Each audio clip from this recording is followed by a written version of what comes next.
ये है आपका प्यारा सा चैनल पीसीबी क्लब और मैं हूँ आपकी सुमन मैम। तो हम लोग अपने टॉपिक की ओर बढ़े इससे पहले आपको करना क्या है, पीसीबी क्लब फटाफट सब्सक्राइब कर लीजिए और एक पेन और रजिस्टर लेकर रेडी हो जाइए, क्योंकि आज हम लोग करने वाले हैं numerical based on concentration of solution. तो देखो हमारे सॉल्यूशन कैसे मिलके बने हैं, सॉल्यूट प्लस सॉल्वेंट। अब सॉल्यूट की जो अमाउंट है वो ज़्यादा भी हो सकती है, कम भी हो सकती है। तो जो हमारा सॉल्यूशन है वो दो चीज़ों से मिलकर बनता है, सॉल्यूट प्लस सॉल्वेंट। अब जो ये सॉल्यूट की अमाउंट है ये हमारे सॉल्यूशन में क्या हो सकती है, कम भी हो सकती है और ज़्यादा। अगर हमारा सॉल्यूट लेस अमाउंट में है तो हम क्या कहेंगे, हमारा सॉल्यूशन कैसा है, डाइल्यूट है। कैसा है, डाइल्यूट है, यानी कि लेस कंसंट्रेटेड है, कंसंट्रेटेड नहीं है, यानी कि इसमें सॉल्यूट की अमाउंट कम है। अगर हमारे सॉल्यूट की अमाउंट क्या है, ज्यादा है, तो हम क्या बोलेंगे, इसका कंसंट्रेशन कैसा है, हाई कंसंट्रेटेड है। और अगर कम है तो हम इसको क्या बोलेंगे, डाइल्यूट है, लो कंसंट्रेशन। क्या बोलेंगे, लो कंसंट्रेशन। ठीक, तो सॉल्यूट की जो अमाउंट है वो डिफाइन करती है सॉल्यूशन की कंसंट्रेशन। यानी कि हम कह सकते हैं कि the amount of solute present in a given quantity of solution is concentration of solution. किसी भी सॉल्यूशन की कंसंट्रेशन क्या है, आपको जो भी क्वांटिटी दी है सॉल्यूशन की उसमें जितना भी अमाउंट सॉल्यूट प्रेजेंट है that is concentration of that solution. अब जो हमारा ये सॉल्यूट है ये हमारा सॉलिड भी हो सकता है और लिक्विड भी हो सकता है। अब हम सॉल्यूशन बना रहे हैं तो हम सॉल्वेंट में सॉल्यूट मिक्स करेंगे। अब हम सॉल्यूट सॉलिड लेते हैं या लिक्विड, ये अलग अलग चीजें। तो ये तो पता चल गया कंसंट्रेशन ऑफ सॉल्यूशन है क्या। अब इसको हम कैलकुलेट कैसे करेंगे, तो काफी डिफरेंट वेज हैं कंसंट्रेशन निकालने के, लेकिन जो बेस्ट वे है दैट इज परसेंटेज मेथड। आपका कंसंट्रेशन ऑफ सॉल्यूशन मेजर करने के लिए बेस्ट वे क्या है, परसेंटेज मेथड। अब परसेंटेज मेथड में क्या है हमारा, ये किसका परसेंटेज निकालेंगे हम, इसमें सॉल्यूट का, परसेंटेज ऑफ सॉल्यूट। क्योंकि हमारा जो कंसंट्रेशन है वो किसका अमाउंट है, सॉल्यूट का अमाउंट। तो परसेंटेज ऑफ सॉल्यूट का हम निकालते हैं जो हमारा सॉल्यूट सॉल्यूशन में प्रेजेंट है। तो ये परसेंटेज जो सॉल्यूट का है ये बाय मास भी हो सकता है और बाय वॉल्यूम। ये डिपेंड करता है कि हमारा सॉल्यूशन जो है बना है उसमें सॉल्यूट हमारा सॉलिड है कि liquid. Percentage by mass, percentage by mass कब निकालेंगे, जब हमारा सॉल्यूट क्या होगा, सॉलिड होगा। सॉल्यूट कैसा होगा, सॉलिड। सॉलिड सॉल्यूट होगा और इसको हम डिसॉल्व कर रहे हैं किसमें, लिक्विड में। ठीक, और हमने क्या बना दिया, सॉल्यूशन। अब इस सॉल्यूशन की जब हम कंसंट्रेशन निकालेंगे तो वो कैसे निकलेगा, परसेंटेज बाय मास, क्योंकि हमारा सॉलिड सॉल्यूट है।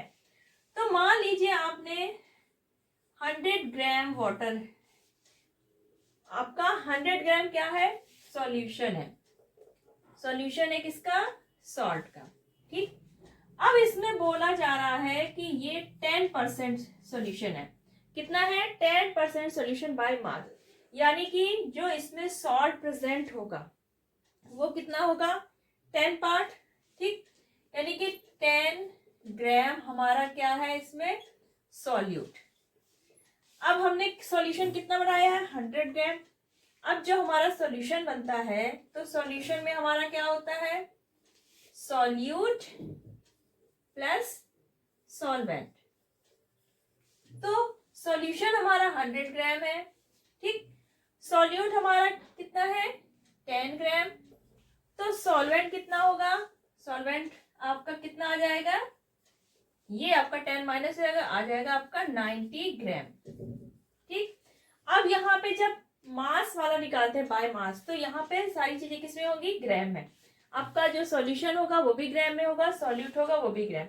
तो सॉल्वेंट आपका 90 ग्राम आ गया। अब जब हम परसेंटेज बाय मास निकालेंगे कंसंट्रेशन, तो इसका फॉर्मूला क्या हो जाएगा? हो जाएगा कंसंट्रेशन बाय मास, जो हम परसेंटेज निकाला है, इक्वल टू क्या हो जाएगा? मास of solute upon mass of solution into 100, क्योंकि हमें परसेंटेज निकालना है तो 100 से मल्टीप्लाई करेंगे। अब मास ऑफ सॉल्यूट कितना है हमारा? 10 ग्राम लिया था हमने, 10। सॉल्यूशन कितना था हमारा? 100 ग्राम, क्योंकि हमने सॉल्वेंट 90 ग्राम और 10 ग्राम सॉल्यूट मिलाया, हमारा 100 ग्राम सॉल्यूशन मिला, इंटू 100। तो आपका आ गया 10%, यानी कि इस सॉल्यूशन का कंसंट्रेशन कितना है? 10% बाय मास। आपको बाय मास लिखने की जरूरत नहीं है, आप सिर्फ 10% लिखेंगे। तो अब हम इसको और ज्यादा अच्छे समझने के लिए क्या करेंगे, इसके बेस पे हम लोग करेंगे न्यूमेरिकल्स। एक दिया है सॉल्यूशन, ठीक, उसमें आपका जो सॉलिड सॉल्यूट है दैट इज शुगर कितना है? 30 ग्राम। वाटर दिया है यानी कि हमारा सॉल्वेंट 370 ग्राम। निकालना है हमें कंसंट्रेशन। तो कंसंट्रेशन निकालने का हमें फॉर्मूला क्या पता है? कंसंट्रेशन ऑफ सॉल्यूशन, ये हम किस में निकालते हैं? परसेंटेज में। इसका फॉर्मूला क्या है? मास of solute upon mass of solution multiply 100। ये है हमारा फॉर्मूला, ठीक है। अब हमें मास ऑफ सॉल्यूट कितना दिया? 30 ग्राम। मास ऑफ सॉल्यूशन हमें निकालना है क्योंकि हमें सॉल्वेंट का दिया है। अब हमें पता है जब सॉल्यूशन का मास निकालेंगे तो हम क्या करेंगे? सॉल्यूट और सॉल्वेंट का जो मास है वो प्लस कर देंगे, तो हमारा सॉल्यूशन का मास आ जाएगा। आपका सॉल्यूट का मास कितना दिया है? 30 ग्राम। सॉल्वेंट दिया है आपका 370 ग्राम, तो ये आपका आ गया 400 ग्राम। ये आ गया आपका सॉल्यूशन का मास। अब हम फॉर्मूले पे रीडिंग पुट कर देंगे। तो मास ऑफ सॉल्यूट कितना है आपका? 30 अपॉन सॉल्यूशन का मास 400 मल्टीप्लाई 100 परसेंटेज, ये हो गया आपका कंसंट्रेशन। तो ये क्या हुआ? 4 आया आपका। 30 अपॉन 4 डिवाइड किया, कितना आया? 7.5%। यानी कि हमारे जो सॉल्यूशन है सॉलिड शुगर जिसमें डिसॉल्व वाटर में सॉल्यूशन जो बना शुगर सॉल्यूशन, उसकी कंसंट्रेशन कितनी आ गई? 7.5%। और ये कैसे होगी? बाय मास, क्योंकि ये हमारा ग्राम में है और हमारा जो सॉल्यूट है दैट इज सॉलिड। आपका एक और numerical concentration of solution by mass निकालेंगे, ठीक है। If 110 gram copper sulfate is present in 550 gram of solution, आपका सॉल्यूशन का वेट कितना दिया है? मास 550 ग्राम। और आपका जो कॉपर सल्फेट है प्रेजेंट है, यानी कि ये हमारा क्या हो गया? सॉल्यूट। तो सॉल्यूट का मास आपको कितना दिया है? 110 ग्राम। सॉल्यूशन का मास कितना दिया है आपका? 550 ग्राम। आपको निकालना है कंसंट्रेशन ऑफ सॉल्यूशन।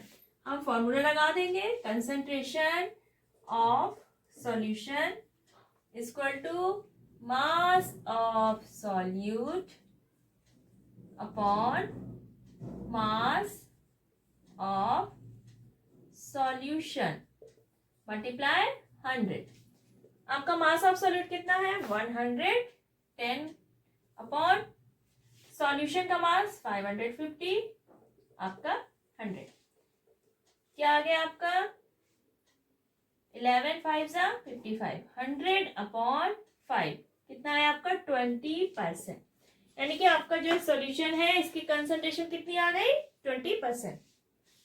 अब ये तो न्यूमेरिकल थे हमारे कंसंट्रेशन बाय मास निकाले। अब अगर हमारा जो सॉल्यूट है वो अगर लिक्विड होता है तब हम किससे निकालेंगे? प्रोसेस जो आपका है वो यही रहेगा। यहाँ पे मास की जगह क्या हो जाएगा? लिक्विड में हम लोग क्या यूज करते हैं? वॉल्यूम। तो क्या आ जाएगा? Concentration of solution by volume निकालने के लिए हम क्या करेंगे? Volume of solute upon volume of solution multiply 100। तो अब हम इसके बेस पे न्यूमेरिकल्स करेंगे। अब अगर हमारा सॉल्यूट जो है वो क्या है? लिक्विड है, ठीक।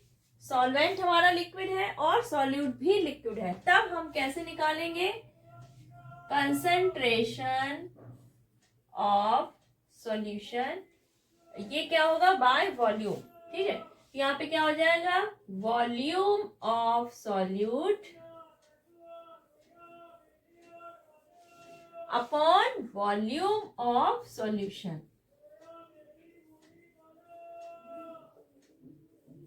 मल्टीप्लाइड 100, ठीक है। ये न्यूमेरिकल जैसे आपका 50 ml alcohol mixed with 150 ml of water, concentration आपको निकालनी है। यानी कि आपका एल्कोहल क्या है?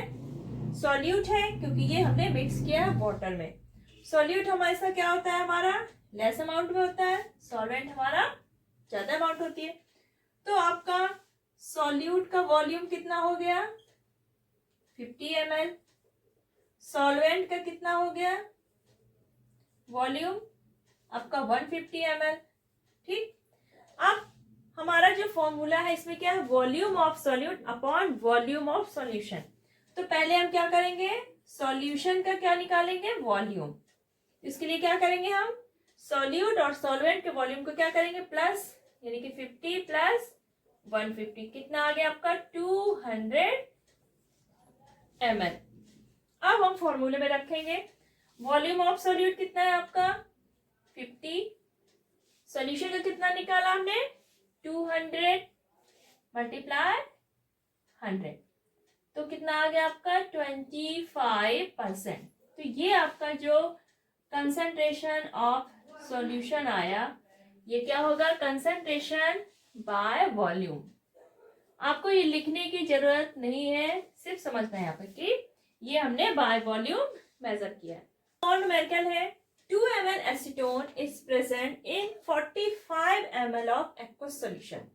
यानी कि हमें सॉल्यूट का क्या दिया है? वॉल्यूम। एसीटोन हमारा सॉल्यूशन का वॉल्यूम कितना दिया है आपको? 45 ml। हमें क्या निकालना है? Concentration of solution. तो क्या करेंगे हम? सॉल्यूट का वॉल्यूम यानी 2 अपॉन 45 मल्टीप्लाई 100, और ये आपका जो भी आएगा वो कितना आएगा? परसेंटेज में आपका आ जाएगा कंसंट्रेशन।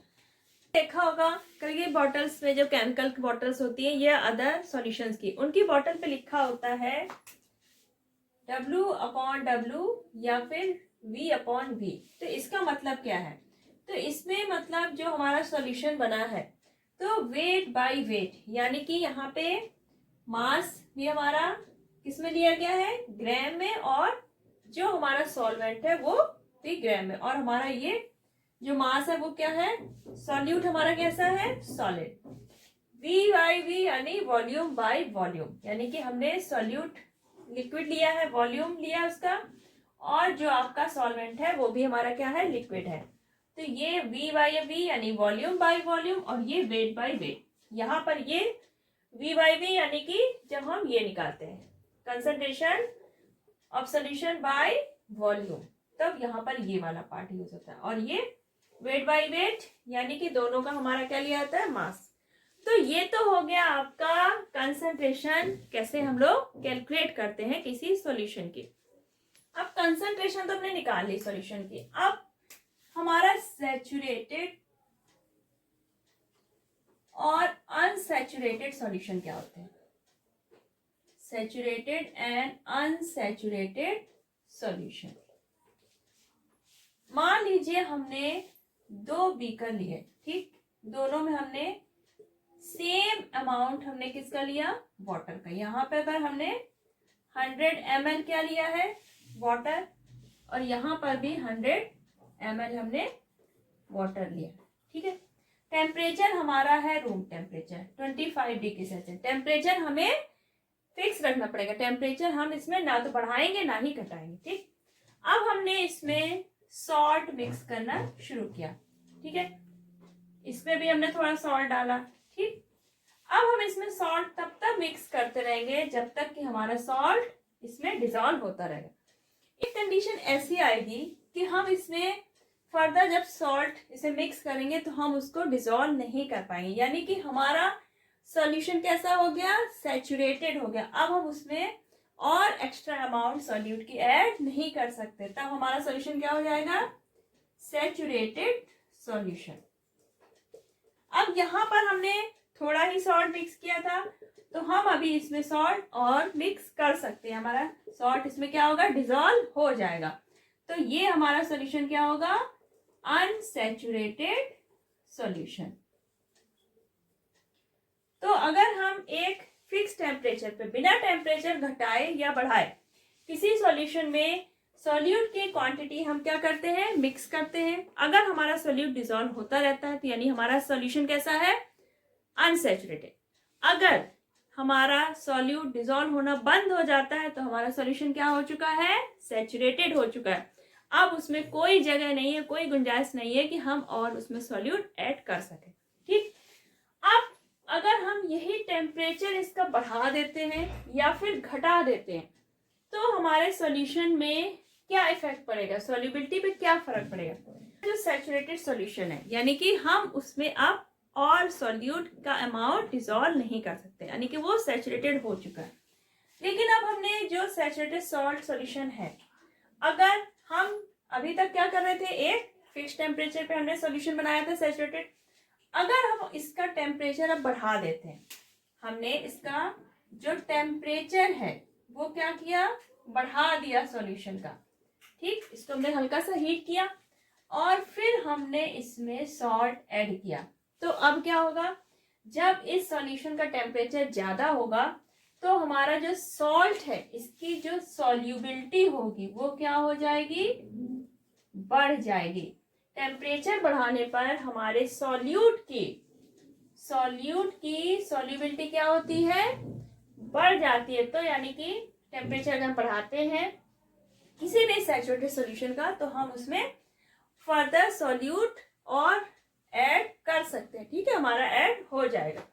अगर अब हम यही टेम्परेचर इसका डिक्रीज कर दें, टेम्परेचर हम डिक्रीज कर दें तो क्या होगा, जो हमारे सॉल्यूट की सॉल्युबिलिटी होगी वो भी क्या हो जाएगी, डिक्रीज हो जाएगी।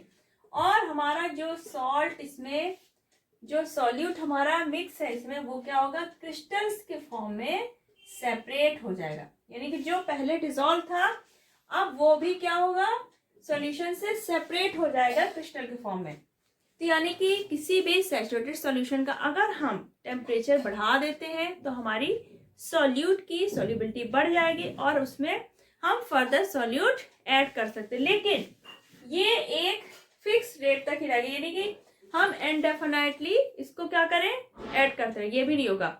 हमने टेम्परेचर बढ़ाया तो थोड़ा हमारा और ऐड हो जाएगा, लेकिन इनडेफिनेट अमाउंट में नहीं ऐड कर सकते, उसकी भी क्या होती है, लिमिट होती है। वहीं अगर हम टेम्परेचर डाउन करेंगे तो हमारी सॉल्यूट की सॉल्युबिलिटी क्या होगी, घट जाएगी और हमारा सॉल्यूट क्रिस्टल्स के फॉर्म में सेपरेट हो जाएगा। अब ये सॉल्युबिलिटी होती क्या है, सॉल्युबिलिटी क्या है, सॉल्यूट की ही क्वांटिटी है जो किसी सॉल्यूशन में ऐड हो सकती है। तो अब हम लोग समझेंगे पहले कि सॉल्युबिलिटी है क्या चीज।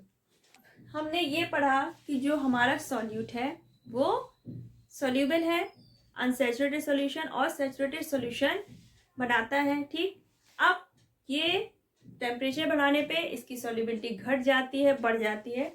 तो सॉल्युबिलिटी होती क्या है, किसी भी सॉल्यूट की सॉल्युबिलिटी क्या है, तो देखो the maximum amount of solute की मैक्सिमम अमाउंट, ठीक, which can be dissolved in 100 gram of solvent at a specific temperature। हमें सॉल्वेंट क्या लेना है, फिक्स्ड अमाउंट में लेना है, किस टेम्परेचर पे लेना है, एक फिक्स टेम्परेचर पे लेना है, और जो सॉल्वेंट की क्वांटिटी होगी वो भी फिक्स, सॉल्वेंट भी हमारा स्पेसिफिक होगा, टेम्परेचर भी हमारा फिक्स होगा। उस टेम्परेचर पे, उस सॉल्वेंट की क्वांटिटी पे जितना ज्यादा हम सॉल्यूट उसमें ऐड कर सकते हैं वो क्या है, हमारी सॉल्यूट की सॉल्युबिलिटी है। मान लीजिए जैसे एग्जांपल के तौर पे 32 gram, maximum 32 gram of potassium nitrate can be dissolve in 100 gram of water at 20 degree Celsius. यानी हमारा सॉल्वेंट क्या है, सॉल्वेंट क्या है आपका, वाटर। हमारा सॉल्वेंट क्या है, वाटर है। कितना है ये, 100 ग्राम। ठीक, टेम्परेचर कितना है हमारा, 20 डिग्री सेल्सियस। तो अगर अब ये पूछा जाए कि जो पोटेशियम नाइट्रेट है इसकी 100 ग्राम वाटर पे, 100 ग्राम वाटर में 20 डिग्री सेल्सियस में सॉल्युबिलिटी कितनी है। हमारा सॉल्वेंट क्या है, स्पेसिफिक है वाटर, टेम्परेचर कितना है 20 डिग्री सेल्सियस और वाटर कितना है 100 ग्राम, यानी कि क्वांटिटी भी सॉल्वेंट की क्या है, फिक्स। अगर अब ये पूछा जाए कि पोटेशियम नाइट्रेट की सॉल्युबिलिटी 100 ग्राम वाटर पे 20 डिग्री सेल्सियस में कितनी है, तो कितनी होगी 32 ग्राम। यानी कि अगर हम 20 डिग्री सेल्सियस टेम्परेचर पे 100 ग्राम वाटर लेते हैं, टेम्परेचर हमारा क्या है 20 डिग्री सेल्सियस, वाटर कितना है आपका 100 ग्राम, तो हम इसमें 32 gram potassium nitrate maximum amount है जो हम डिसॉल्व कर सकते हैं। 32 ग्राम से ज्यादा हम पोटेशियम नाइट्रेट इस 100 ग्राम वाटर में 20 डिग्री सेल्सियस पे डिसॉल्व नहीं कर सकते हैं। अगर हम टेम्परेचर बढ़ाते हैं या घटाते हैं तो इसकी सॉल्युबिलिटी चेंज होगी, लेकिन एक फिक्स टेम्परेचर पे इसकी सॉल्युबिलिटी क्या रहेगी, फिक्स। यानी कि 32 ग्राम हमारी सॉल्युबिलिटी हो जाएगी पोटेशियम नाइट्रेट की। अगर अब ये पूछा जाए कि पोटेशियम नाइट्रेट की सॉल्युबिलिटी कितनी है, तो हम क्या कहेंगे 32 ग्राम एट 20 डिग्री सेल्सियस, यानी 20 डिग्री सेल्सियस पे इसकी सॉल्युबिलिटी क्या है 32 ग्राम, जो कि किसमें है 100 ग्राम वाटर में। अगर अब यही एग्जांपल जैसे 36 ग्राम सोडियम क्लोराइड डिसॉल्व कर सकते हैं हम किसमें, 100 ग्राम वाटर में और 20 डिग्री सेल्सियस में, तो यानी कि हमारी सोडियम क्लोराइड की सॉल्युबिलिटी क्या हुई वाटर में, 100 ग्राम वाटर में एट 20 डिग्री सेल्सियस 36 ग्राम। तो हम क्या कहेंगे 36 ग्राम एट 20 डिग्री सेल्सियस, यानी कि अगर हमारा 100 ग्राम वाटर है 20 डिग्री सेल्सियस पे, तो हम 36 ग्राम सोडियम क्लोराइड से ज्यादा डिसॉल्व नहीं कर सकते, यानी ये हमारी सोडियम क्लोराइड की क्या है, सॉल्युबिलिटी है। तो यही इसमें कहा गया the maximum amount of solute, solute की मैक्सिमम अमाउंट जो कि हम डिसॉल्व कर सकते हैं किसी भी सॉल्वेंट के 100 ग्राम, यानी कि सॉल्वेंट का जो एक स्टैंडर्ड क्वांटिटी ली गई है वो कितनी ली गई है 100 ग्राम। यानी सॉल्वेंट भी हमारा स्पेसिफिक होगा, आपको वाटर हो सकता है या फिर नॉन एक्वस सॉलिड। ठीक, तो सॉल्वेंट भी स्पेसिफिक होगा और उसकी क्वांटिटी कितनी होगी 100 ग्राम। हम 100 ग्राम में ही कैलकुलेट करेंगे उसकी सॉल्युबिलिटी। और आपका स्पेसिफिक टेम्परेचर आपका क्या क्या फिक्स होना चाहिए, टेम्परेचर, सॉल्वेंट और सॉल्वेंट की क्वांटिटी 100 ग्राम। तो उतने में अगर हम जो सॉल्यूट डिसॉल्व कर रहे हैं तो सॉल्यूट की मैक्सिमम अमाउंट जो हम इसमें डिसॉल्व कर पा रहे हैं at a specific temperature, that is the solubility of that solute. ठीक है, हर सॉल्यूट की सॉल्युबिलिटी अलग अलग होगी अलग अलग सॉल्वेंट पे। सॉल्यूट्स हैं जिनकी सॉल्युबिलिटी दी है आपको 20 डिग्री सेल्सियस पे 100 ग्राम वाटर में, यानी आपका सॉल्वेंट क्या है, वाटर है, 100 ग्राम वाटर लेंगे, टेम्परेचर क्या है 20 डिग्री सेल्सियस। तो कॉपर सल्फेट हमारा जो है सॉल्यूट, इसकी सॉल्युबिलिटी कितनी है 21 ग्राम, यानी कि अगर हम 100 ग्राम वाटर लेते हैं एट 20 डिग्री सेल्सियस तो हम मैक्सिमम कॉपर सल्फेट डिसॉल्व कर सकते हैं वाटर में, दैट इज 21 ग्राम। यानी कि कॉपर सल्फेट की जो सॉल्युबिलिटी है एट 20 डिग्री सेल्सियस कितनी हो जाएगी 21 ग्राम। पोटेशियम नाइट्रेट की 32 ग्राम, पोटेशियम क्लोराइड की 34 ग्राम, शुगर की 204 ग्राम, यानी कि 20 डिग्री सेल्सियस पर 100 ग्राम वाटर में हम मैक्सिमम शुगर जो डिसॉल्व कर सकते हैं उसकी क्वांटिटी कितनी हुई 204 ग्राम। तो यानी कि शुगर की सॉल्युबिलिटी क्या हो जाएगी 204 ग्राम एट 20 डिग्री सेल्सियस। तो ये हम इसको ऐसे लिखेंगे। अब जो सोल्यूबिलिटी है इस पे टेम्परेचर का और प्रेशर का क्या इफेक्ट होता है और इसके बेस्ड पे न्यूमेरिकल, तो ये हम लोग नेक्स्ट वीडियो में करेंगे क्योंकि ये वीडियो काफ़ी लेंदी हो रहा है। तो नेक्स्ट वीडियो आप जरूर देखेगा क्योंकि सोल्यूबिलिटी के जितने भी रिलेटेड पॉइंट्स होंगे वो उसमें कवर किए जाएंगे। तो आज जो हमने पढ़ा है, आपने क्या निकाला? Concentration of solution, saturated, unsaturated solution और आपका सोल्यूबिलिटी। तो इसमें अगर कोई भी प्रॉब्लम हो कमेंट सेक्शन बॉक्स पे लिखिए, और अगर अभी तक आपने चैनल सब्सक्राइब नहीं किया है तो फटाफट पीसीबी क्लब सब्सक्राइब कर लीजिए क्योंकि यहाँ पे 9th और 10th की फिजिक्स, केमिस्ट्री, बायो तीनों ही बहुत ही इजी वे में अवेलेबल है। और बेल आइकन प्रेस करना बिल्कुल मत भूलिएगा।